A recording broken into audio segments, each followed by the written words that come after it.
રાંધનપુર નગરપાલિકાની હદમાં આવતી જીઆઈડીસીમાંથી કેમિકલવાળું ખરાબ પાણી છોડવામાં આવી રહ્યું છે, જેથી હજારો માછલીઓના ટપોટપ મોત થઈ રહ્યા છે.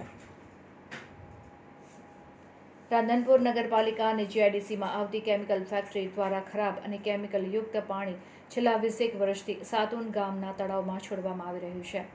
ગામના લોકો દ્વારા આ બાબતે વારંવાર રજૂઆત કરવામાં આવી હોવા છતાં નગરોડ તંત્ર દ્વારા આંખ આડા કાન કરવામાં આવતા આજે તળાવમાં હજારો માછલીઓના મોત થતાં સરકારી તંત્ર સામે લોકોમાં રોષ ફેલાયો છે.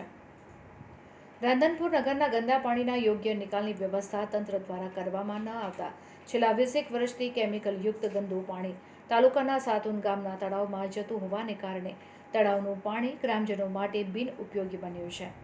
તળાવમાં આવતું ગંદુ અને કેમિકલયુક્ત પાણી બાબતે ગામના લોકો દ્વારા રાંધનપુર નગરપાલિકા તેમજ જિલ્લા કલેક્ટરને રાંધનપુર મામલતદારની વારંવાર રજૂઆતો કરવામાં આવી છે, પરંતુ તંત્ર દ્વારા આ બાબતે કોઈ જ નક્કર પગલાં ભરવામાં ન આવતા સાતુન ગામના તળાવમાં આવતું ગંદુ અને કેમિકલયુક્ત પાણીને કારણે તળાવમાં રહેલા હજારો માછલીઓના મોત થયા છે. ગામના તળાવમાં હજારોની સંખ્યામાં માછલા મરતા માછલાની વાસને કારણે ગ્રામજનોને ગામમાં રહેવું મુશ્કેલ બન્યું છે. જ્યારે તળાવ નજીક આવેલ શાળામાં ભણતા બાળકો અને શિક્ષકોને પણ આ મરેલા માછલાની દુર્ગંધને કારણે શાળામાં રહેવું મુશ્કેલ બન્યું છે.